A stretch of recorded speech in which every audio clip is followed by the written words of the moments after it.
Il Cubaio Musegneri Smaragdo Moniteke, Episcopi wa Kabugai, Yakuba wa Musegneri Padri Vedas Kalisabe, Umuyobozi wa Seminario Mkuru ya Filosofia Iwe Mtakatifu Tomasi Apini, Yakuba wa Madam Lea, Banyacubayo Baresi Buri Seminari Yaimana Uriano, ma Seminario Sciuti Cristo Gesù Apusque.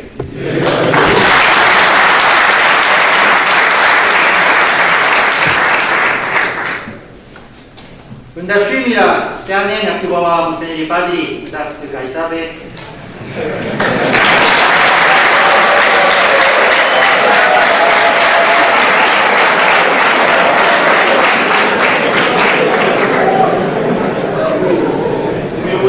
Seminario Mkuru ya Filosofia wantumie mkuu Munyamabanga icyicaro cy'intumwa ya Papa mu Rwanda kuza kwifatana namwe muri iki gitambo cy'Ukaristiya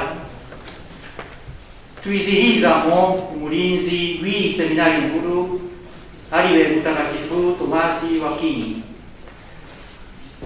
Kusura seminari igihe cyose byanezeza kandi ikaba hari n'inshingano itoroshe kuko buri seminari ni ahantu ingenzi harererwa kandi hagakurira kiliziya y'ejo hazaza.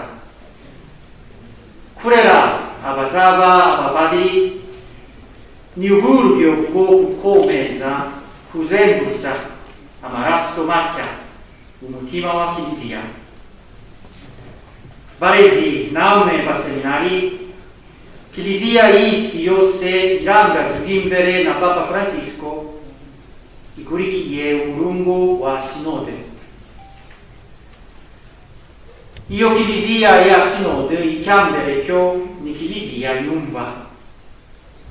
Kugira ngo hubakwe kiliziya yumva, zirubutungane Papa Francisco adusaba kumenya gutega amatwi Roho Mutakatifu, kuko igiye gutega amatwi Roho Mutakatifu tusabwa n'impuhwe tugashobora kumva abandi tukabifungurira intabunyanira.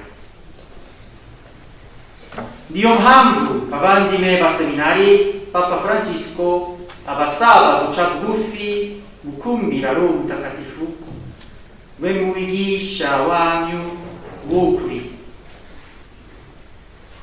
kugira ngo habashwe kubakwa kiliziya ya sinode hakenewe abasaseridoti bayoborwa na Roho Mutakatifu bagafashwa n'imbaraga babana mu isengesho bakegera imbaga y'Imana kandi bakagendana nayo.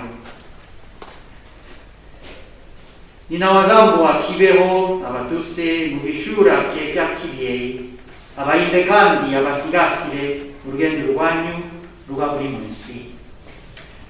Mutagatifu Tomasi Akwini umurinzi w'iyi seminari abafashe kandi abatere imbaraga zo gutega amatwi buri munsi ijwi rya Roho Mutakatifu.